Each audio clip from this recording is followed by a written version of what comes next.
Go. The baker's dozen.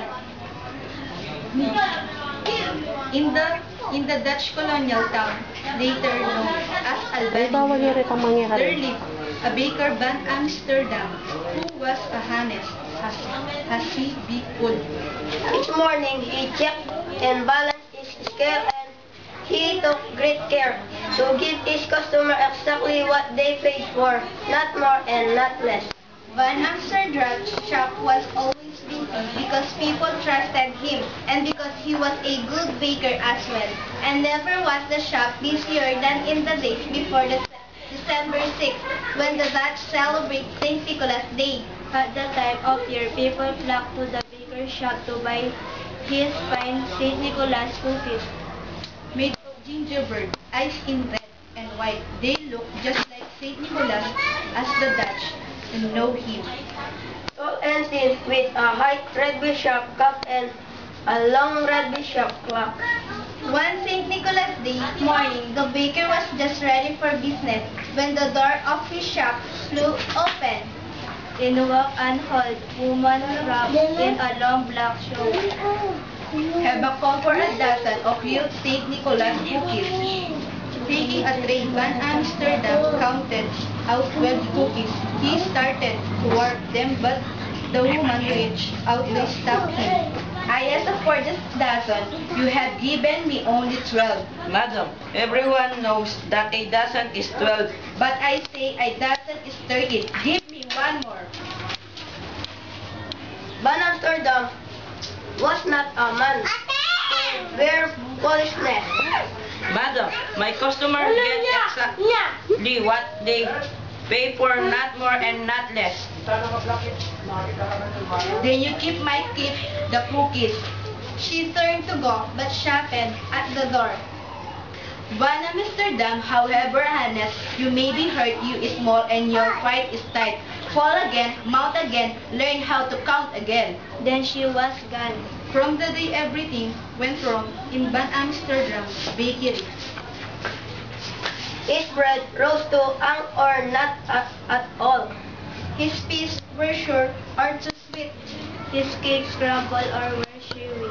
His cookies were burnt or doughy. His customers soon noticed the difference before long most of them were going to another baker's. That old woman has bewitched me. It is how my honesty is rewarded. A year passed.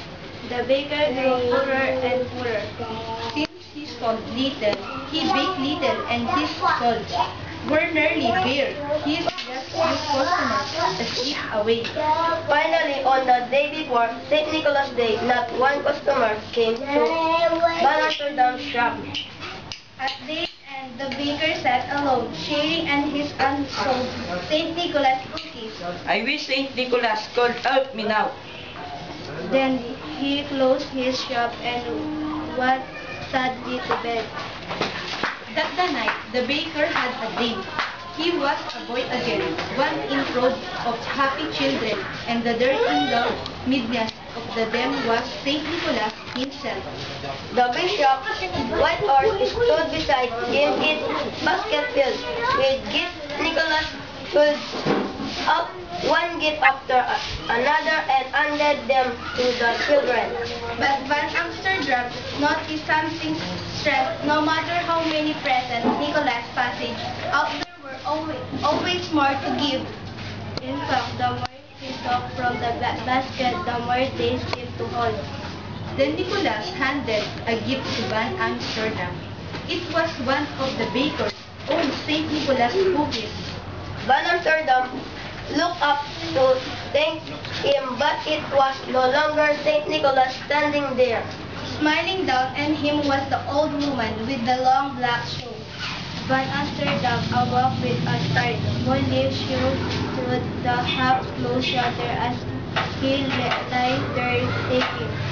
Always give my customers exactly what they pay for, not more and not less. But why not give more? The next morning, St. Nicholas Day, the baker rose early. naman. He mixed his gingerbread dough and rolled it out. He cut a shape and bakered them. He iced them in red and white to look just like Saint Nicholas. And the cookies were as fine as any he had made. Van Amsterdam had just finished when the door flew open. In walked the old woman with the long black shawl. I have a call for a dozen of your St. Nicholas cookies. In great excitement, Van Amsterdam folded up 12 cookies and one more. In this shop, from now on, a dozen is 13. She paid for the cookies and started out buying as the door was shut. The baker's eyes seemed to play and a trick on him. He told Piglet the tail end of a long red clock. As the old woman foretold, Van Amsterdam was rewarded when the people he counted turned at the dozen. He had more customers than ever.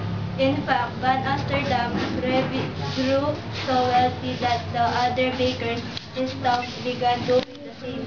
From there, the practice spread to other towns and alas taught all the American colonies. And this day, take it out, 13 become the baker's dozen. A custom common for over a century, and I live in some place to this day.